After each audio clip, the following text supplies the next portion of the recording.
집을 나온 지가 오래된 애 같아요. 그래가지고 아주 지저분하고 어떻게 씻겨야지 도저히 볼 수가 없어요.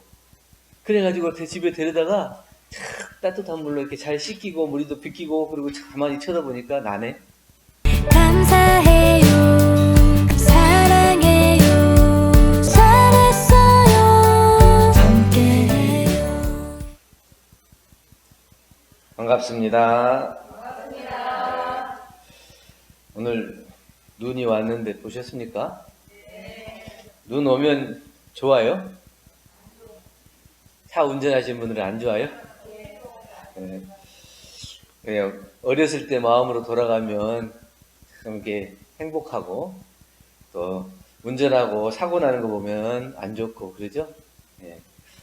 어떤 부산에 사는 사람이 눈을 볼 일이 별로 없어가지고 나는 눈을 보면 참 행복한데 어떻게 하면 살 수 있을까, 눈을 볼 수 있을까 그러다가 강원도로 이사를 갔대요.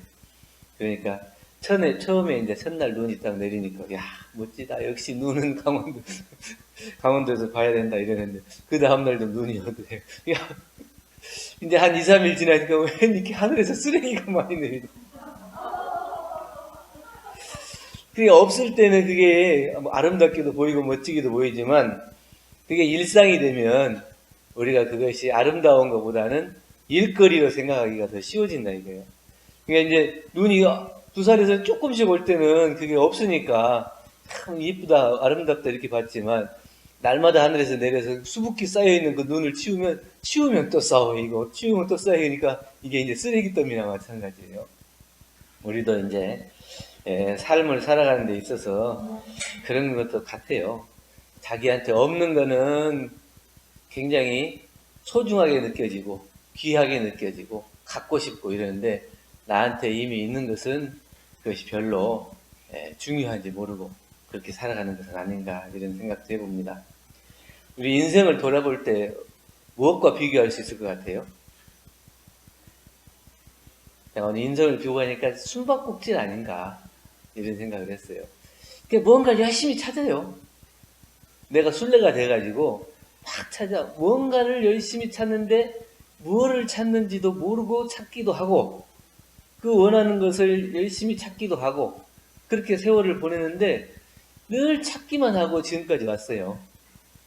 내가 숨어본 적은 없잖아요. 숨은 무언가를 찾기 위해서 계속 찾아서 헤맸는데 그런 생각을 했는데 어떤 것이 희망이고 또 어떤 것이 행복인지 모르고 계속 그것을 찾다 보면 그냥 평생 순례로만 살아야 돼요. 숨바꼭질이 끝나지 않아요. 그러면 그 숨바꼭질을 끝내고 어떻게 하면 우리가 정말 인생을 내 인생으로 만들고 또 행복한 인생으로 만들 건가 이런 것들을 생각해 봤습니다. 첫 번째, 내 안에 빛을 찾아야겠다는 생각을 했어요. 한때 제가 그런 생각을 했는데 아주 거리를 떠도는데 아주 지저분하게 집을 나온 지가 오래된 애 같아요. 그래가지고 아주 지저분하고 어떻게 씻겨야지 도저히 볼 수가 없어요.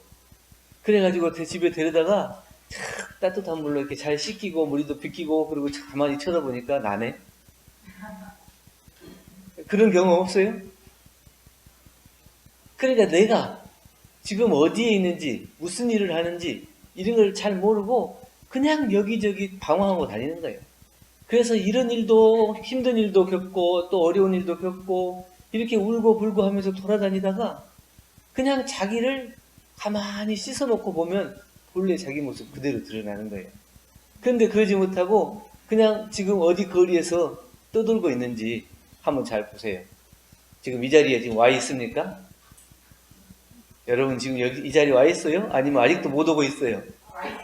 와 있어요? 네. 와서 보니까 누구예요? 와서 보면 나예요. 그래 그 더럽고 지저분한 애가 난 줄 모르고 그냥 헤매고 다니는 거예요. 그래서 온갖 경계 속에서 헤어나지 못하고 절망하고 뒹굴고 고생하다가 자기의 진정한 자기 모습을 잃어버리고 사는 것은 아닌가 그런 생각을 합니다. 내가 누구인지를 찾는 사람은 발견할 것이고 찾은 사람은 스스로 빛나는 진정한 자기 모습을 발견할 수 있고 깨달을 수 있게 돼요. 누구도 내 안의 빛을 밝혀줄 수 없어요. 오직 자기 스스로가 내 안의 빛을 밝힐 수가 있는 거예요. 숯하고 다이아몬드가 같은 원소라고 해요. 탄소라고 그래요. 그런데 이게 그 엄청난 열과 압력을 이겨내지 못하면 타가지고 숯이 되는 거예요. 근데 그 열과 압력을 이겨내면 아주 단단한 다이아몬드가 돼서 어떤 걸로도 부시기가 힘든 단단한 다이아몬드가 돼요. 보석이 같아요. 그건 함부로 깨트릴 수 없고 누가 부실 수도 없어요. 그러니까 자기 스스로가 단단한 다이아몬드가 돼. 그러면 주위에서 어떤 사람이 나에게 어떤 시련을 주고 어떤 경계를 준다 하더라도 내가 깨지지 않는 다이아몬드가 돼. 그런데 자기가 숯으로 변해버릴 수가 있어. 그 어렵고 힘든 경계를 이겨내지 못하고 그 압력을 이겨내지 못하고 견디지 못하면 자기가 거기에서 타버리고 숯으로 변해버려요. 그 경계를 이겨내는 사람이 다이아몬드가 되는 거예요. 누구나 고난을 이겨낸 후에 빛나는 다이아몬드, 그 찬란한 그 빛을, 소중한 존재를 꿈꿀 거예요. 그런데 그것이 그냥 주어지는 게 아니고 내가 그 열과 압력을 견딜 수 있는 그 힘을 길러야 해요. 힘을 기르고 또 내가 그것을 향해서 나아가는 내 모습을 발견할 수 있어요. 그랬을 때 내 안에 진짜 소중한 나를 발견하고 내 안에서 빛나는 스스로의 빛을 밝힐 수가 있는 거예요. 조금 틀려도 괜찮다고 그랬죠. 쓰러지고 떨어져도 다시 일어나면 됩니다. 깎이고 깨일수록 더 단단해지는 다이아몬드처럼 자기 스스로를 포기하지 않으면 그 속에서 빛을 발견할 수 있어요. 그리고 그 빛으로 인해서 더욱더 단단한 다이아몬드처럼 귀한 보석, 스스로가 밝힐 수 있는 보석이 된다. 둘째는 내 안에 진실을 찾아야 되겠다. 인생을 보고 삶을 볼 때 어떤 사람은 기쁘고 행복한 일만 발견하는 사람이 있고 어떤 사람은 아주 슬프고 괴로운 일만 발견하는 사람이 있어요. 여러분들은 어느 것이 더 많이 발견돼요? 기쁜 일이 많이 발견돼요? 아니면 괴로울 일이 많이 발견돼요? 원하는 대답이 있는 건 아니에요. 자기 스스로를 생각해보고 내가 지금 생활하는 데 있어서 그 기쁘고 웃음 지을 일이 많은지 아니면 인상 쓰고 괴로울 일이 많은지 자기 스스로를 돌아보는 거예요. 근데 자기가 그쪽 방향을 보면 그쪽이 보이는 건데 내가 기쁘고 행복할 일을 충분히 볼 수 있는데도 불구하고 자꾸 슬프고 괴로운 일 쪽으로 바라보게 되는 거예요. 자기가 보는 대로 보이는 것이기 때문에 어느 쪽을 보고 있느냐. 희로애락이 없는 것은 인생이라고 하기 어려워요. 즐거운 일도 있고 또 슬픈 일도 있고 괴로운 일도 있고 희로애락이 지금 올라갔다 내려갔다 이렇게 변화가 있는 거예요. 이게 이제 살아있다는 거예요. 만약에 희로애락이 없으면 죽은 사람이에요. 죽은 사람은 희로애락이 없죠. 내가 기쁘고 또 행복하고 또 괴롭기도 하고 안타깝기도 하고 이런 일이 자꾸 반복되는 건 뭐냐면 내가 살아있다. 살아있는 것을 스스로 알아차리면 내가 이 희로애락을 인생의 변화로 놓고 이것은 내가 살아가는 데 있어서 없지 못할 희로애락 과정이다 이렇게 생각하는 거예요. 그런 사람은 그 희로애락을 이렇게 올락 내리락 하면서 자기가 그 희로애락을 즐길 수도 있어요. 근데 자꾸 피하려고만 하고 내가 그것을 안 보려고만 하면 그 슬프고 괴로운 일들이 계속 자기를 억누르고 자기 삶을 지배하게 될 수 있어요. 그래서 그 슬프고 괴로운 일을 피하고 도망가기 위해서 자기 안에 있는 진실을 잃어버릴 수도 있어요. 부모님께서 이 육신을 낳아주셨잖아요. 이 육신을 낳아줬는데 우리 이제 정전에서는 이 몸을 만사만리의 근본이 되는 이 몸이라고 했거든요. 만사만리의 근본이 된다는 것은 이 복과 지혜를 닦을 수 있는 그 근본을 주신 게 이 몸이에요. 그런데 어떤 사람은 이 몸이 업덩어리다, 업보따리다 이렇게 생각하는 사람이 있어요. 그게 자기가 하지 말아야 될 일, 또 해서는 안 될 일을 하는 사람은 이게 법보따리가 되는 거예요. 그런데 늘 다른 사람을 돕고 다른 사람에게 좋은 일을 하고 또 내 안에도 스스로 기쁘고 행복하고 내가 해야 될 일을 하는 사람은 이게 은혜의 보따리가 돼요. 복을 짓는 덩어리 복의 은혜의 보따리가 되는 거예요. 똑같이 주어진 보따리예요. 거기다가 무엇을 담느냐 하는 것은 자기가 그 진실을 찾느냐 못 찾느냐. 그 진실이라고 하는 건 뭘까요? 언제나 내 스스로 나를 떳떳하게 볼 수 있는 사람, 정면으로 바라볼 수 있는 사람은 진실한 사람이에요. 내가 만약에 다른 사람은 모르지만 내 스스로 내가 잘못을 하고 있다 이렇게 생각하는 사람은 스스로가 자기를 정면으로 바라보기가 힘들 거예요. 언제든지 자기 모습을 언제 어느 때라도 당당하게 자기를 드러낼 수 있는 사람, 또 자기를 정면으로 마주할 수 있는 사람, 이 사람은 진실한 사람이에요. 자기의 잘못을 자기 잘못할 수 있죠. 근데 그 잘못을 넘어설 수 있는 용기가 있는 사람, 이 사람이 이제 진실한 사람이죠. 뒤에 용기가 없으면 자기의 잘못을 회피하려고 그러죠. 그래서 자꾸 비겁하게 다른 데에 숨고 피하고 이렇게 돼요. 그러면 정말 진실한 자기 모습을 당당하게 마주하기가 어렵죠. 그래서 어려움은 있지만 그 어려움을 당당하게 부딪혀서 이겨낼 수 있는 용기가 있는 사람, 이 사람도 진실한 사람이다. 예전에 이제 나가사나 존자에게 왕이 물었어요. 불가에서는 흔히 설사 100년 동안 죄를 지었다 하더라도 목숨이 다할 즈음에 부처님을 한 마음으로 깨끗한 믿음을 내어서 귀의하면 그 업이 소멸된다 하는데 그거는 믿을 수가 없습니다. 이렇게 얘기하니까 그 왕에게 이제 물어봐요. 아무리 작은 못이라도 물속에다가 떨어뜨리면 가라앉을까요? 안 가라앉을까요? 가라앉이죠? 근데 아무리 큰 철 덩어리라 하더라도 탄탄한 배에다가 실으면 가라앉아요? 안 가라앉아요? 가라앉아요. 그 탄탄한 배, 든든한 배는 뭐예요? 부처님에 대한 진리, 부처님의 말씀이에요. 그러한 부처님의 말씀에 귀의하고 부처님이 말씀하신 대로 내가 비록 잘못했다 하더라도 자기 스스로를 돌아보고 용서를 구하고 참회하고 또 다시 새로운 길을 닦을 수 있는 그 귀의하는 마음을 갖는다면 비록 그 업이 무겁다 할지라도 부처님께 돌아가서 귀의하고 스스로 구원을 받을 수 있는 길이 열린다. 그런데 작은 잘못을 놓고 나는 구원을 받을 수 없다. 난 더 이상 어떻게 해볼 수 없다. 자기 스스로를 포기하는 사람은 자기 안에 있는 자기를 잃어버리는 사람. 자기의 진실을 놓아버리는 사람. 용기가 없는 사람이고 자기 스스로를 대할 수 없는 사람. 스스로 속이지 않고 나약한 마음으로 숨지 않는 사람. 이 사람은 정말로 진실의 보따리를 채워나가는 사람. 세 번째는 내 안에 자비심을 찾아야 되겠다.